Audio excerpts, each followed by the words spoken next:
Buenas tardes. Para dar continuidad al capítulo 5 del libro Problemas de la Poética de Dostoyevsky de Mikhail Bakhtin, a través de este video haremos una pequeña introducción del libro y más específicamente se hablará del discurso del personaje y el discurso del narrador en las novelas de Dostoyevsky.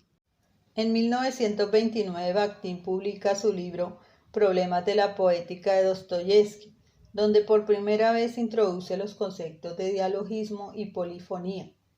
A través de estos conceptos refleja la crítica que hace a la gramática estructural de esa época. Frente a esto, él propone que las lenguas no solo deben ser comprendidas como sistemas de signos, sino que también como entidades culturales e históricas. Entre las grandes aportaciones que hace Bakhtin tenemos la teoría del sujeto, donde realiza una crítica al psicoanálisis y a la idea tradicional del hombre como un sujeto único, frente al cual propone una conciencia que se fragmenta en varias voces que dialogan entre sí. Estas voces cobran vida propia, es decir, interactúan entre sí, ostentan sus propios pensamientos, sus propias visiones del mundo, dan cuenta de una ideología propia, es decir, se transforman en sujetos, muestran significaciones propias. De esta manera, Bakhtin entra en contacto con la obra de Dostoyevsky, empieza a generar una apertura a estas teorías con respecto al yo y las amplía en el terreno de lo dialógico, donde los personajes de las obras de Dostoyevsky, como los hermanos Karamazov, Raskolnikov, son conciencias creadoras. Por otro lado, para Bakhtin, tanto en la vida real como en la vida literaria, no hay verdad, no hay enunciado, no hay interacción, sino existen dos conciencias que se contrapongan en procesos de empatía y de visión externa, cómo se objetiva al otro. Como se puede evidenciar en el texto de Bakhtin, ejemplifica el dialogismo presente en la obra Crimen y Castigo con el personaje Raskolnikov, que a continuación se hará una dramatización. ¿Qué no será? Pero, ¿qué irás a hacer tú para que no sea? ¿Prohibirlo? ¿Con qué derecho? ¿Qué puedes tú prometerles a tu vez para tener algún derecho? ¿Consagrarles todo tu destino, todo tu porvenir cuando hayas terminado tus estudios y obtenido plaza? Ya hemos oído esto, pero eso no son 5 cosas. ¿Y ahora? Pero ahora es cuando es preciso hacer algo, ¿comprendes? ¿Y qué es lo que tú haces ahora? Pues despojarlas también. Siguiendo, hay que decir que el anterior ejemplo que ilustran mis compañeras hace parte del discurso del personaje de la obra de Dostoyevsky. Ese personaje llamado Raskolnikov que dialoga consigo mismo y de esta manera con otra conciencia. Por otra parte, en lo que sigue hablaré sobre el discurso del narrador. Entender un poco acerca del discurso del narrador, hay que decir que para Bakhtin el narrador es un sujeto que pierde el control de todo lo que sucede en la narración. Ya él no tiene el control absoluto como un ser supremo, parecido a un dios, que tiene todo completamente planeado para los personajes. No, para Bakhtin en la obra de Dostoyevsky ya los personajes no se oponen, pero sí en cierta medida están en constante polifonía con la narración.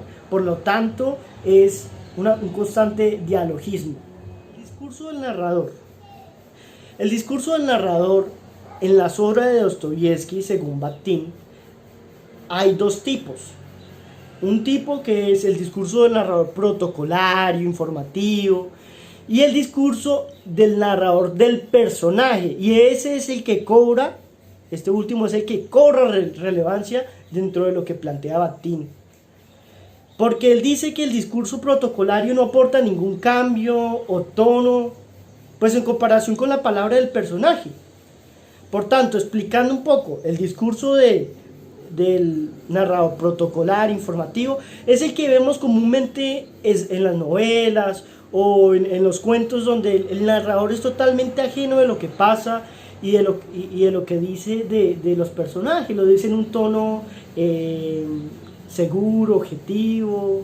En cambio, dentro del discurso del narrador del personaje, ya este narrador se mete más en la trama de la historia, ya como que quiere darle un tono polémico, de burla o irónico al personaje o a los personajes. Un enfoque práctico de toda esta teoría que hemos venido hablando son la palabra penetrante y la palabra geográfica.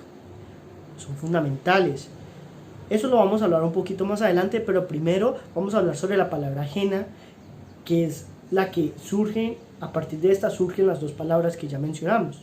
Entonces, para esto decimos lo siguiente: ese dialogismo que hay en un texto, donde intervienen diferentes voces de otras personas, es lo que Bakhtin reconoce como alteridad.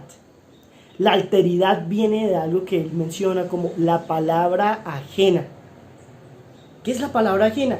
Es la posición, es poner la voz de una otra persona en la voz de un personaje, ¿sí?